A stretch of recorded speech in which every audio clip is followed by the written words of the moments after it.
Hello friends, welcome to Raj Malhotra IAS academy. My name is Harvinder Singh.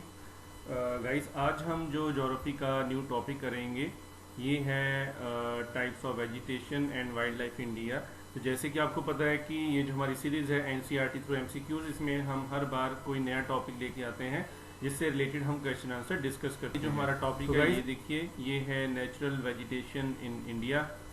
तो इससे related हम जो टॉपिक हैं वो डिस्कस करेंगे। और इसमें ये देखिए, ये इसके सब टॉपिक्स जो हैं वो different types of forest which are present in India. तो इसमें ट्रॉपिकल एवरग्रीन फॉरेस्ट भी हैं, ट्रॉपिकल डेसिडुअस फॉरेस्ट भी हैं, tropical thorn forest, littoral and swamp forest and wild life in India. ये सारे टॉपिक्स हम डिस्कस करेंगे। ओके गाइज, तो चलिए देखते हैं हमारा। तो first question is question number 1। Consider the following statements. First is tropical evergreen forests are found in the western slope of the Western Ghats, hills of the northeastern region and Andaman and Nicobar Islands.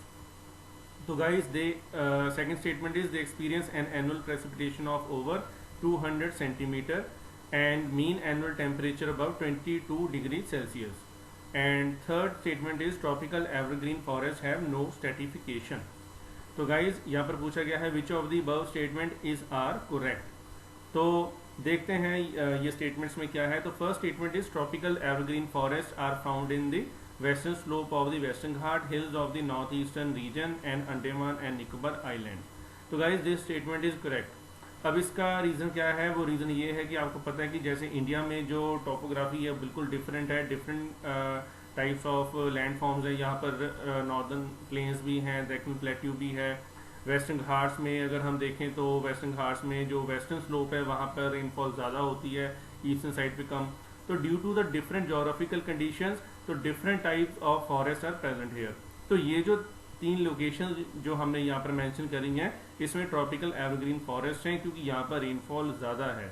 तो first statement is absolutely correct. Second statement क्या है? The experience an annual precipitation of over 200 centimetre and annual temperature जो है, mean annual temperature that is 22 degree Celsius. And this statement is also correct. And third statement is tropical evergreen forest have no stratification. तो guys, this point is incorrect because उसमें stratification होती है। Stratification का meaning क्या होता है कि different layers होती हैं, कि उसमें एक पर्टिकुलर हाइट होती है, जो नॉर्मल हाइट होगी वहाँ पर ट्रीज की वो 30 to 40 मीटर होगी। एक उससे डाउन अगर हम डाउन आ जाएं तो एक लोअर लेवल होगा, उसमें सेम हाइट के ट्रीज होंगे, तो उसमें लेयर्स बन जाती हैं जिसको स्ट्रेटिफिकेशन कह सकते हैं। तो अब यहाँ पर जो थर्ड स्टेटमेंट है वो इनकरेक्ट है। तो which of the word statement is are correct? इसके अकॉर्डिंग देखें तो फर्स्ट एंड सेकेंड स्टेटमेंट जो है वो हमारे पास क्या है, वो करेक्ट है। तो it means answer should be C. Here answer should be C. चलिए देखते हैं। C is correct. अब यहाँ पर ये देखिए क्लियरली मेंशन करा गया है ट्रॉपिकल एवरग्रीन फॉरेस्ट जो हैं वो कहाँ पे हैं, अंडमान निकोबार में भी हैं, वेस्टर्न घाट्स में भी हैं, नॉर्थ ईस्ट में भी हैं, जहाँ पर ग्रेटर असम रीजन है। ठीक है, तो ट्रॉपिकल का मीनिंग क्या होता है? वो रीजन जो tropic of cancer and capricorn के बीच में है, तो उसको ट्रॉपिकल रीजन कहते हैं। अब यहाँ पर जो एनुअल रेनफॉल है वो 200 सेंटीमीटर से अबव होती है। तो गाइज, इसमें है ये देखिए, ये जो मैप है ये आपने इसको याद रखना है क्योंकि फर्दर हम जितने भी क्वेश्चन करेंगे उसमें ये मैप से काफ़ी कुछ पॉइंट्स निकलेंगे। तो ये देखिए यहाँ पर तो जो बिल्कुल डार्क है ट्रॉपिकल वेट एवरग्रीन, तो ये देखिए यहाँ पर वेस्टर्न कोस्ट जो वेस्टर्न घाट्स हैं तो इसमें ये पाए जाते हैं। इसके अलावा नॉर्थ ईस्ट में यहाँ पर ये प्रेवलेंट है, यहाँ पर पाए जाते हैं। इसके अलावा जैसे जैसे वो लाइट कलर है ट्रॉपिकल मॉइस्ट डेसिडुअस है रीजन में, तो ये देखिए यहाँ पर ये सारा मॉइस्ट डेसिडुअस है। और ये जो है ये येलो कलर जो है ये है ट्रॉपिकल थॉर्नी वेजिटेशन। तो यहाँ पर साउथ वेस्ट पंजाब से लेके जो ये जो नैरो कॉरिडोर है राजस्थान में से गुजरता है, फर्दर ये गुजरात में, तो ये सारा थॉर्नी वेजिटेशन है। और सबसे ज़्यादा ये जो प्रेवलेंट है, ये देखिए ये जो कलर है, तो ये कौन सा है? ये ट्रॉपिकल ड्राई डेसिडुअस है जो कि पूरे रीजन में बिल्कुल प्रेवलेंट है, पाया जाता है। तो ये आपने मैप जो है याद रखना है, फर्दर जो हमारे क्वेश्चन है उसमें भी ये आएगा। तो अगर हम बात करें, देखिए ये है वो फॉरेस्ट, देखिए कितना डेंस है। तो इसको कहा जाता है कि इसके जो सरफेस है, नीचे ग्राउंड सरफेस है, वहाँ पर सनलाइट नहीं पहुँच पाती, इतना इसके ऊपर ये थिक कैनोपी होता है। कैनोपी क्या होता है? It's like covering, it's like an umbrella. तो ये देखिए इसको कैनोपी कहते हैं। इस डायग्राम में आपको क्लियर हो जाएगा कि यहाँ पर ट्रीज की एक पर्टिकुलर फॉर्म है, ये देखिए लॉन्ग ट्री है बिल्कुल, और नीचे कोई ब्रांच नहीं है, बिल्कुल टॉप के ऊपर ये ब्रांचेज हैं, लीव्स हैं। तो इसका एक पर्टिकुलर ये भी पर्पस है कि जो सनलाइट है, जो सनलाइट नीचे से यहाँ से क्रॉस करेगी तो वो नीचे की ये जो लेयर है उसके लिए पहुँच जाएगी। अगर यहाँ ये जो लॉन्ग ट्री है, अगर यहाँ पर भी इसके ब्रांचेस होंगी तो इनको सनलाइट नहीं मिलेगी। तो जितनी इसकी हाइट ज़्यादा होगी उतना ही ये नीचे की जो लेयर होगी ट्रीज की उसको ये सनलाइट अवेलेबल करवा देगा। इसी तरह नीचे ये एक और लेयर है, ये देखिए, तो काफ़ी ज़्यादा इनकी हाइट रहती है। तो नीचे ये श्रब लेयर होगी, तो यानी कि जो कैनोपी है इसीलिए इसको डेंस कहते हैं, क्योंकि पूरे का पूरा ये देखिए यहाँ पे कवर है, तो नीचे सनलाइट जो है वो सरफेस पे नहीं पहुँच पाती। ठीक है, तो यहाँ पर ये देखिए ये 87 जो है आपका tropical evergreen and semi evergreen forest.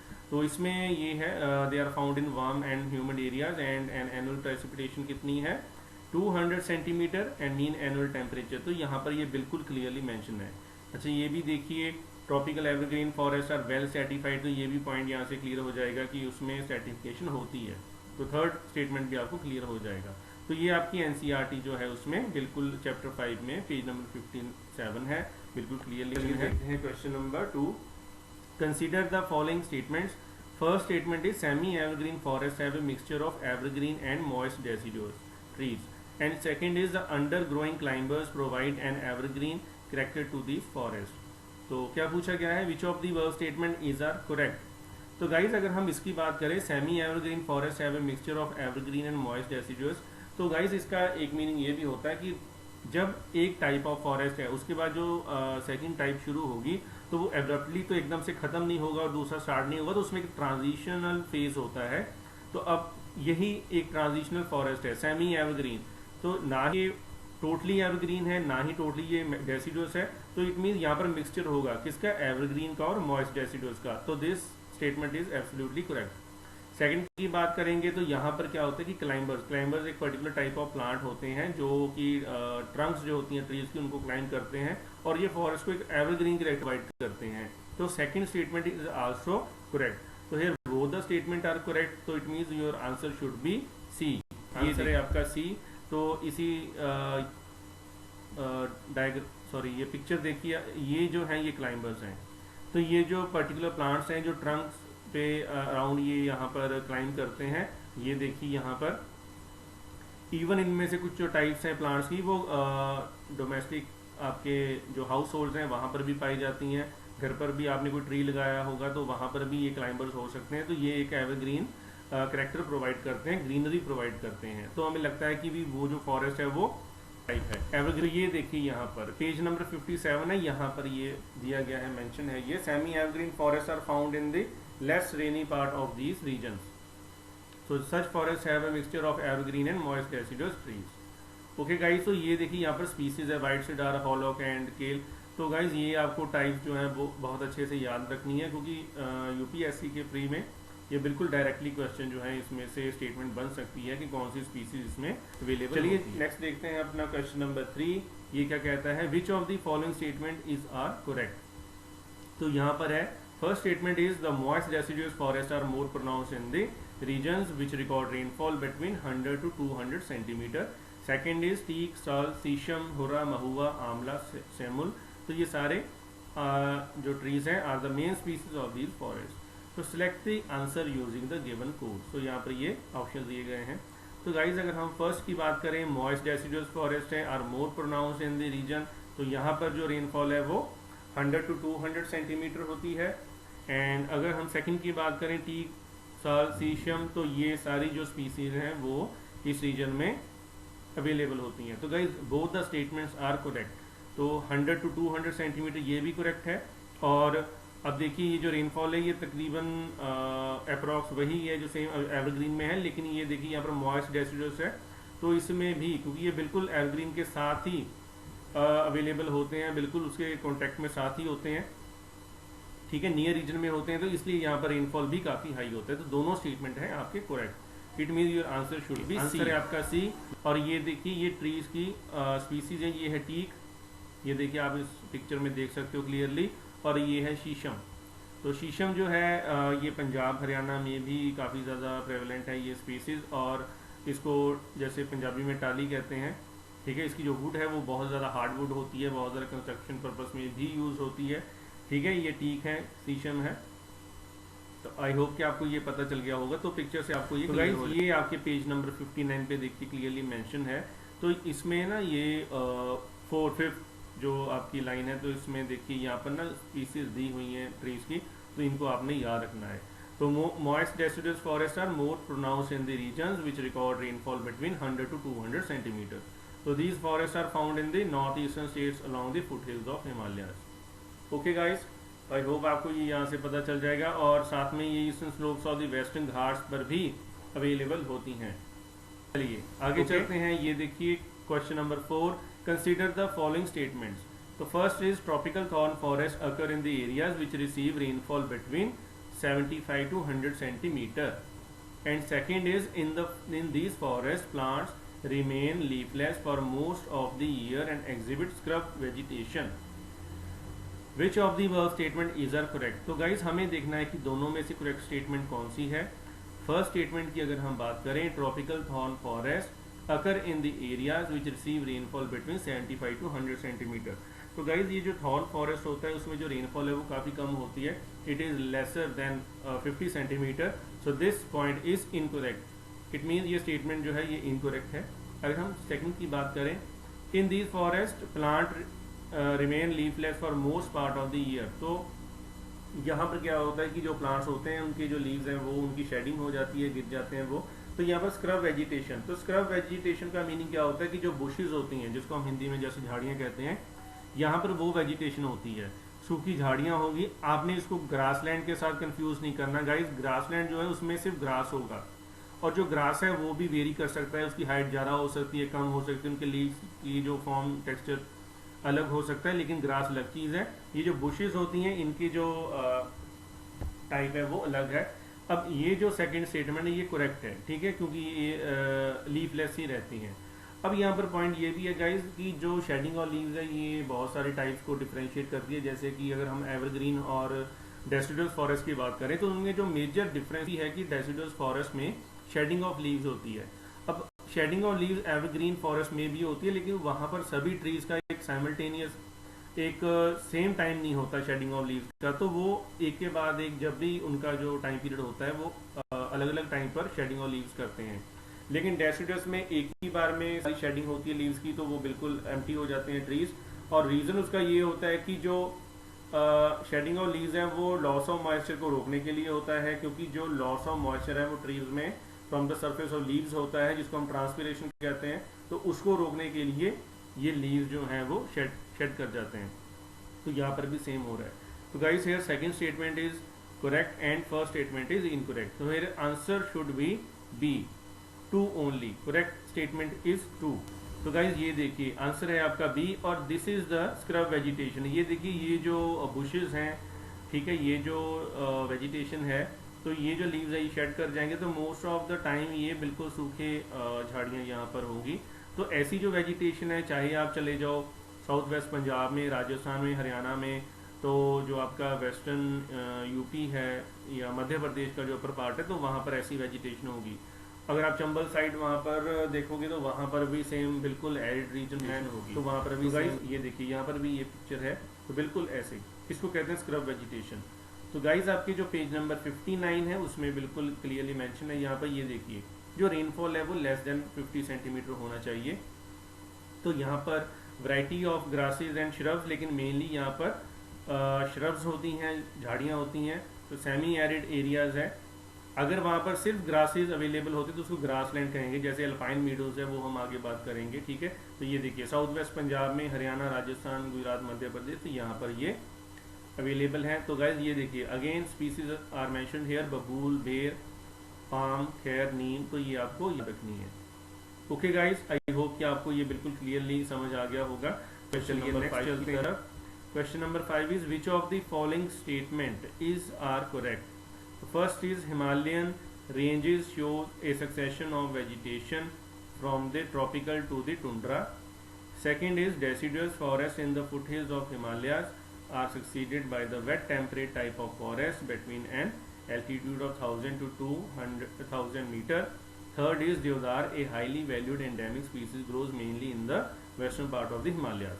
तो select the answer using given code. तो guys 3 statements हैं, तो let's discuss all these statements one by one. तो इन द फर्स्ट स्टेटमेंट क्या लिखा गया है, Himalayan ranges show a succession of vegetation from tropical to tundra.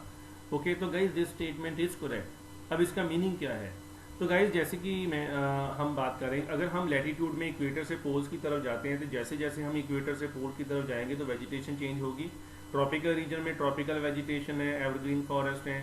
तो जैसे जैसे आप आगे जाओगे ट्रॉपिकल जो ट्रॉपिकल कैंसर है उसको आपने क्रॉस करा, फिर आगे टेम्परेट वेजिटेशन आ जाएगी और आगे चले गए.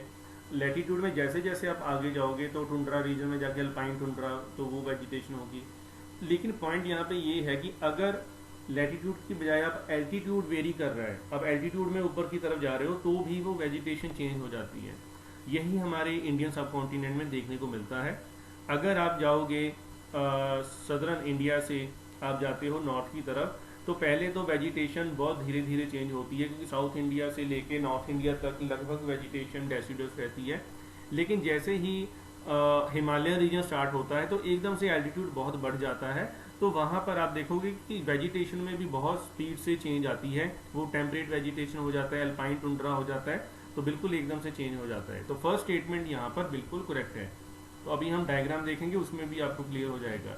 सेकंड है deciduous forest in the foothills of Himalayas are succeeded by the wet temperate type of forest.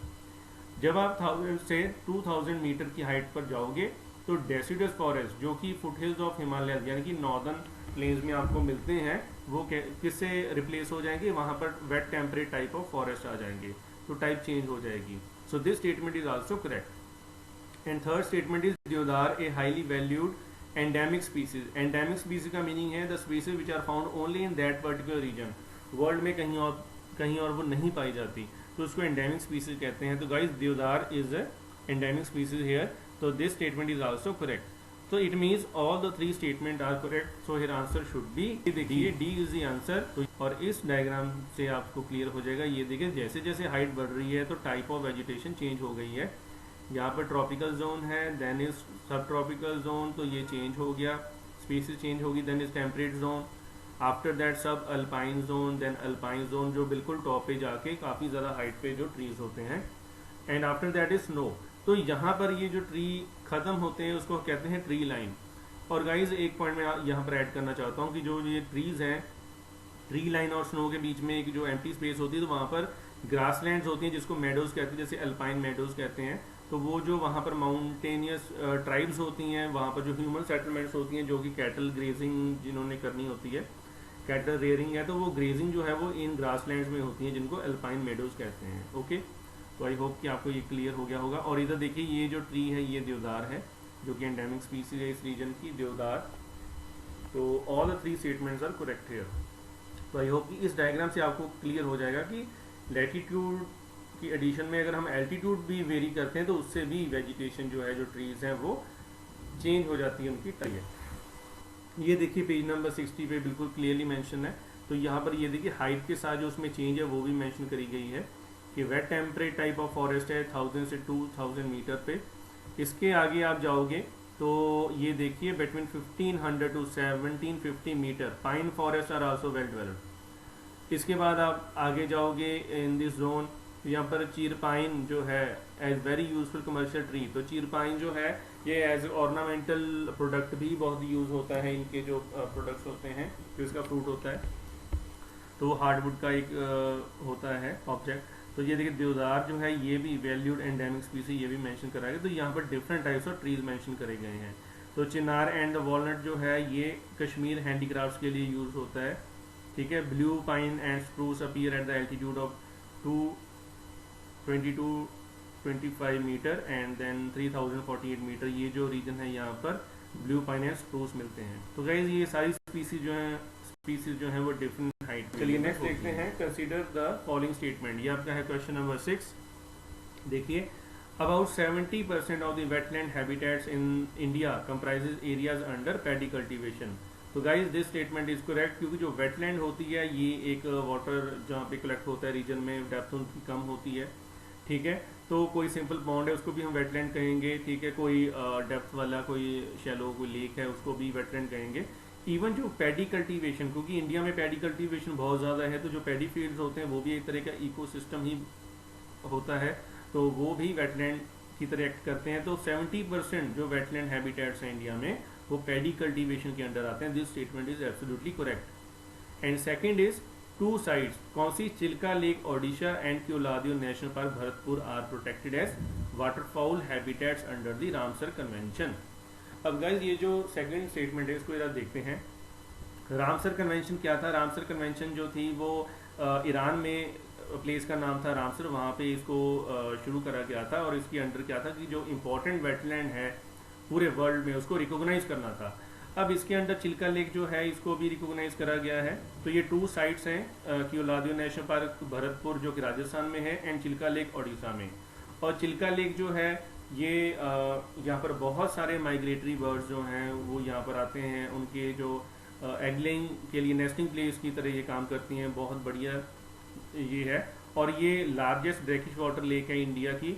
और ब्रैकिश वाटर कौन सा होता है? जो फ्रेश वाटर और सलाइन वाटर से मिलके बनता है, तो ये लार्जेस्ट ब्रैकिश वाटर लेक भी है।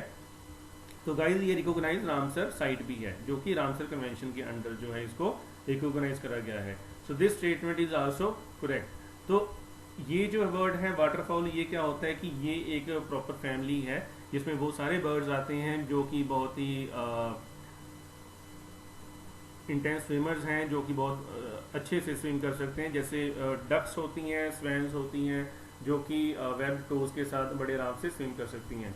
तो उनके लिए ये यहाँ पर प्रोटेक्टेड हैबिटेट है रामसर कन्वेंशन के अंडर। तो guys both the statements are correct, so here answer should be C. तो ये रहा आपका। और ये देखिए यहाँ पर इंडिया बताया गया है कि India has total has 27,403 wetlands. तो ये देखिए इनके नंबर्स बताए गए हैं according to your NCERT booklets. और ये देखिए यहाँ पर सारे जितने भी इनके नंबर्स हैं ये यहाँ पर डिस्क्राइब करे गए हैं। और ये है NATD। ओके, NATD जो है ये बायोलॉजिकल फैमिली है of water birds that include ducks, geese and swan. तो ये देखिए वाटरफॉल, इसमें कोई भी बर्ड आ सकता है, इनमें से कोई भी बर्ड जो है वो वाटरफॉल उसको कंसिडर कर सकते हैं। ये देखिए ये जैसे ये बर्ड है, ये कॉमन डक है, तो ये वाटर में बड़े इजीली स्विम कर सकती हैं, बहुत ही ये ज़्यादा एक्सपर्ट होती हैं उसमें स्विम करने के लिए, क्योंकि इनके वेब टोज होते हैं। ओके, चलते हैं। तो ये है पेज नंबर आपका 60। तो यहाँ पर बिल्कुल क्लियरली मेंशन है, ये देखिए Chilka lake and Keoladeo national park, इनकी बात करी गई है। और जो कंट्रीज के वेटलैंड्स हैं they have been grouped into 8 categories, और फर्दर उनकी ये कैटेगरीज यहाँ पर बताई गई हैं। तो जो आपको साथ में PDF मिलेगा उसमें से आप बिल्कुल इसको आपको क्लियर हो जाएगा।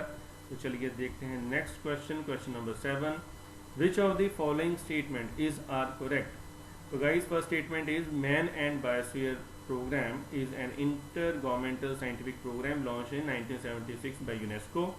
Second is Nilgiri Biosphere Reserve located in Tamil Nadu, Kerala and Andhra Pradesh was the first biosphere reserve established in 1986. So select the answer using the given codes.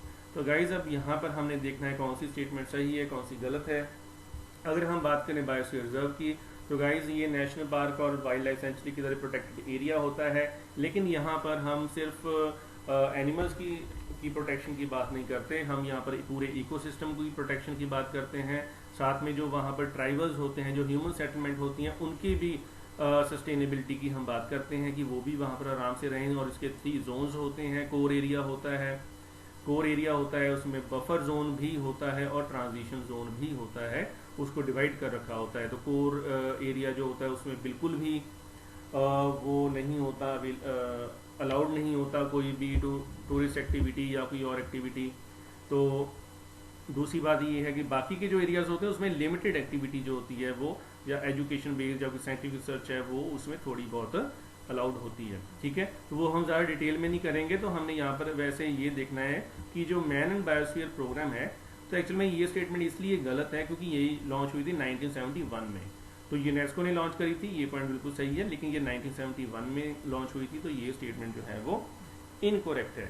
Second statement की बात करें Nilgiri biosphere reserve, तो Nilgiri hills आपको पता ही होगा, जहाँ पर जो वेस्टर्न और ईस्टर्न घाट्स मीट करते हैं उसको नीलगिरी हिल्स कहते हैं। और यहाँ पर ये 3 स्टेट्स जो हैं वहाँ पर मीट करती हैं, तमिलनाडु, केरला, आंध्र प्रदेश। तो गाइज यहाँ पर ये जो पॉइंट है ये इनकोरेक्ट है, आंध्र प्रदेश नहीं, यहाँ पर कर्नाटका होना चाहिए। तो it was a first biosphere reserve जो कि रिकॉग्नाइज करा गया था इंडिया में 1986 में। तो guys first and second statement both the statements are incorrect. तो यहाँ पर आपका आंसर होना चाहिए डी, नाइदर 1 nor 2, क्योंकि पूछा गया है which of the following statement is are correct. Both the statements are incorrect, so here answer should be D, neither 1 nor 2। तो ये देखिए आंसर इज डी। तो यहाँ पर ये क्लियरली मेंशन करा गया है कि 1971 में ये लॉन्च हुआ था, that aims to establish a scientific basis for the improvement of relationship between people and their environment. तो हमने दोनों को ही सस्टेन करना है, पीपल को भी और एनवायरनमेंट को भी। और ये देखिए Nilgiri biosphere reserve is an international biosphere reserve in the western Ghats and Nilgiri hills ranges of the south India.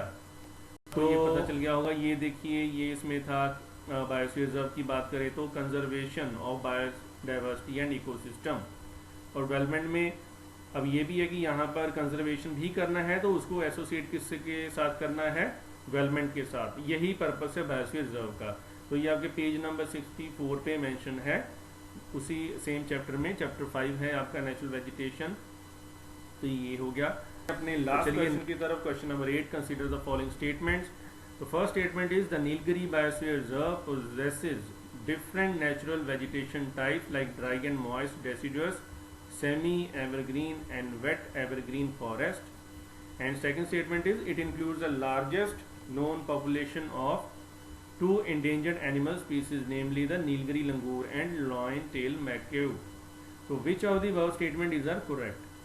तो guys अगर हम first statement देखें तो नीलगिरी बायोस्फीयर रिजर्व जो है आपको पता है वो 3 स्टेट उसका जो मीटिंग पॉइंट है, वहाँ पर डिफरेंट हिल रेंजेस जो हैं वो कनेक्ट होती हैं।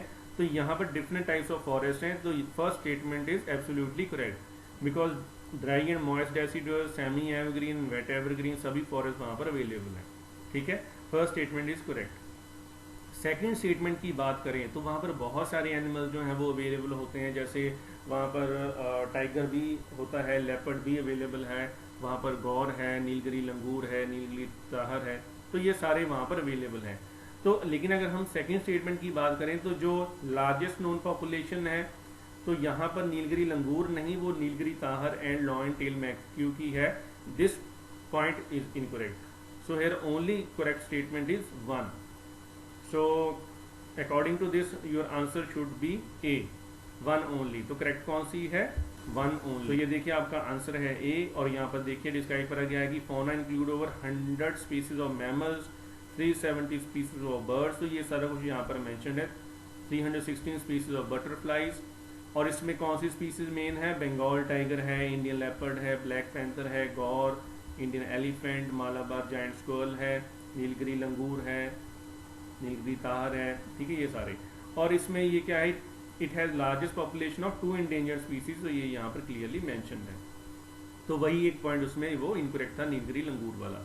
तो ये हो गया करेक्ट। अब ये है आपका नीलगिरी बायोस्फीयर रिजर्व। तो गाइज इसमें भी ये देखिए बहुत सारे जोन को डिफ्रेंशिएट करा गया है। कोर जोन है यहाँ पर, ये बीच में कोर जोन है, और ये बीच में मैनिपुलेशन जोन है जो हॉरिजॉन्टली लाइंड है। तो इसको भी यानी कि डिफरेंट पार्ट्स में ऐसे कन्वर्ट करा गया है। ये नीचे रिस्टोरेशन जोन है जिसको दोबारा डेवलप कर रहे हैं अभी हम।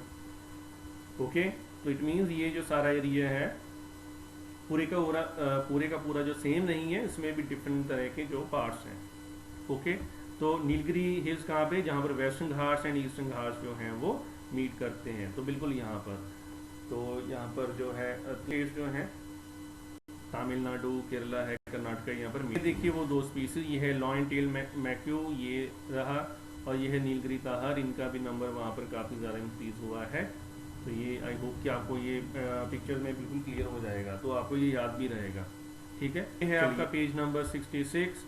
तो गाइज ये नीलगिरी बायोस्फीयर रिजर्व की बात करी गई है। यहाँ पर देखिए ये फर्स्ट है अमंग द 14 बायोस्फीयर रिजर्व्स, और ये 1986 में एस्टेब्लिश हुआ था। इसके बाद नीचे इसके जो डिफरेंट रीजन्स हैं उनको मेंशन करा गया है, टोटल एरिया को मेंशन करा गया है। According to your NCERT. तो जो पीडीएफ साथ में अटैच है उसमें आप ये सारा रीड आउट करोगे तो आपको बिल्कुल ये क्लियर हो जाएगा। ओके, नीलगिरी बायोस्फीयर रिजर्व कहाँ पे है? ये 3 स्टेट्स में है नीचे। तो गाइज आई होप कि आपको ये सारे जो पॉइंट्स हैं आपको समझ आ गए होंगे, आपको ये क्लियर हो गया होगा। तो कैनोपी के बारे में आपको क्लियर हो गया होगा कि क्या होता है, एवरग्रीन फॉरेस्ट कहाँ पे है, ये सारा कुछ आपको बिल्कुल कंसेप्ट क्लियर हो गया होगा। तो this is all for now for this video, and next topic we will discuss in our next video. So till then, thank you.